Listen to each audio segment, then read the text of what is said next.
Hi, welcome back to my channel. Shri Sai Mata Madhuram ఛానల్కి స్వాగతం. ఈరోజు మంచి వీడియోతో మీ ముందుకు వచ్చేసిన. వీడియోలోకి వెళ్ళే ముందు ఒకసారి ఛానల్ సబ్స్క్రైబ్ చేసుకోకపోతే చేసుకోండి. వీడియో ఎక్కడ మాత్రం స్కిప్ చేయకుండా చూడండి. మీకు ఎంతో ఉపయోగపడే వీడియో ఇది. ఈరోజు 9 గంటలకు కంపల్సరీ చేయాలి.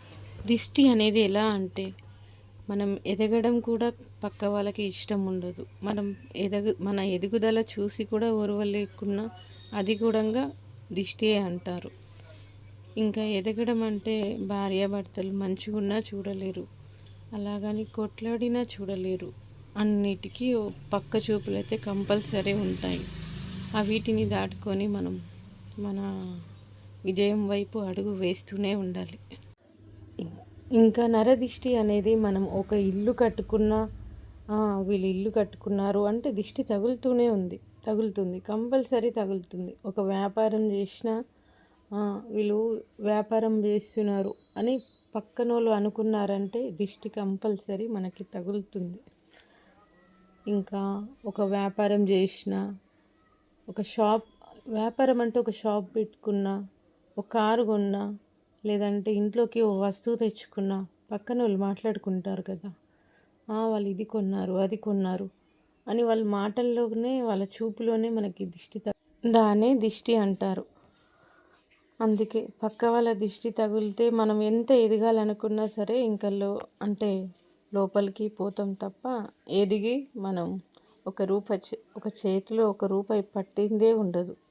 అంటే మనం ఎదుగుతుంటే వాళ్ళ మాటల్లో వాళ్ళ చూపులోనే మనకి ఇంకా వినాశనం అనేది జరుగుతూ ఉంటుంది.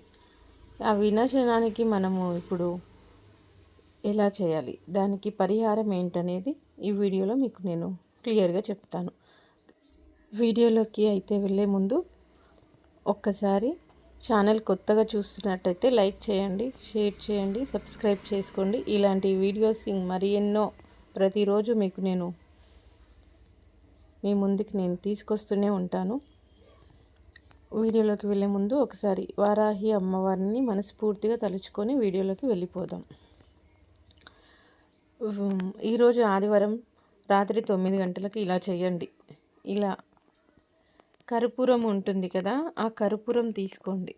ఒక బౌల్లో అయినా సరే, చిన్న గిన్నె కటోర అయినా సరే, ఆ బౌల్లోకి కర్పూరం ఒక 2-3 మీ ఇష్టం, ఒక 2-3 కర్పూరం తీసుకొని ఆ చిన్న కటోరలో బిర్యానీ ఆకు ఉంటుంది కదా, బిర్యానీ ఆకు ఒక 2 లేదంటే 1, ఆ వస్తువు అయితే కంపల్సరీ ఉండాలి. బిర్యానీ ఆకు 1-2, అది మీ ఇష్టం, మీ చాయిస్ని బట్టి. అవి ఒక 2 తీసుకోండి. ఈ లవంగం కూడా పువ్వు ఉన్న లవంగం తీసుకోండి. ఈ పువ్వు ఉన్న లవంగం ఏమవుతుంది అంటే పువ్వు లేకుండా కూడా ఇరిగిపోయి ఉంటాయి. ఆ లవంగం కాదు, పువ్వుతో వచ్చిన లవంగం ఒక 5 తీసుకోండి. ఒక 5-3 తీసుకోండి. అవి కూడా ఇప్పుడు బిర్యానీ ఆకు, ఈ లవంగం, ఈ 2 తీసుకొని ఇప్పుడు కర్పూరం ఉన్న గిన్నెలోకి వేసుకోండి.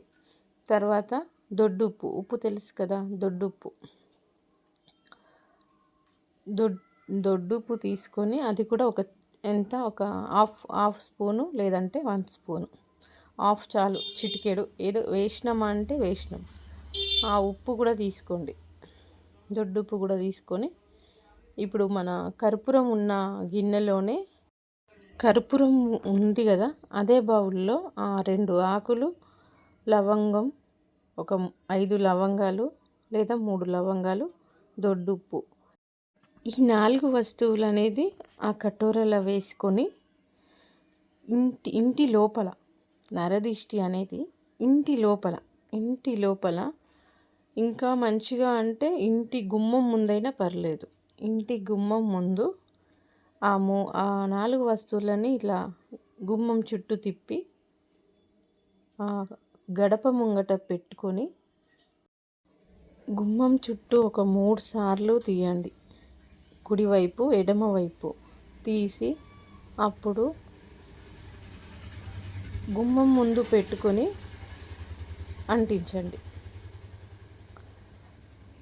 అంటే గుమ్మం ముందు పెట్టుకొని అంటించే ముందు కొంచెం అందులో పసుపు కుంకుమ కూడా వేయండి. అంటించే ముందు వేసి దిష్టి తీసిన తర్వాత పసుపు కుంకుమ వేసుకొని అది అంటించే క్షణం ముందు అది వేసి అంటించితే ఆకు అనేది కొంచెం మంట వచ్చి అంటుకుంటుంది. అంటే పూర్తిగా అంటుకోదు. అంటుకొని అంటే ఉప్పు మనకి మంట వచ్చే వస్తువు కాదు కాబట్టి కర్పూరం మనకి ఈజీగా మంటలు వచ్చేస్తాయి. ఈ కర్పూరం అనేది మనకి ఈజీగా హారతి కదా, హారతి అనేది వస్తుంది కాబట్టి ఆకు నార్మల్గా పౌడర్ అయిపోతుంది. ఆ పౌడర్ని మీరు తీసుకెళ్ళి మీ 4 బాటలు కలిసే ప్లేస్ ఉంటుంది కదా, అక్కడ ఆ 4 బాటలు కలిసే ప్లేస్లో ఆ బూడిద అనేది గుమ్మరించేసేయండి. ఆ బూడిద అనేది ఆ 4 రోడ్లు కలిసే ప్లేస్లో వేయండి. వేసిన తర్వాత వెనకకి మళ్ళీ అస్సలు చూడొద్దు. వచ్చిన తర్వాత స్నానం చేసుకోండి, చాలా మంచిది. లేదా కాలు చేతులు కడుక్కోండి. ఈ వీడియో ఇంతటితో సమాప్తం. మళ్ళీ నెక్స్ట్ వీడియోలో రేపు కలుసుకుందాం. లైక్ చేయకపోతే లైక్ చేయండి, షేర్ చేయండి, సబ్స్క్రైబ్ చేసుకోండి. ఇలాంటి ఎన్నో వీడియోస్ మీ ముందుకు తీసుకొస్తాను. Channel subscribe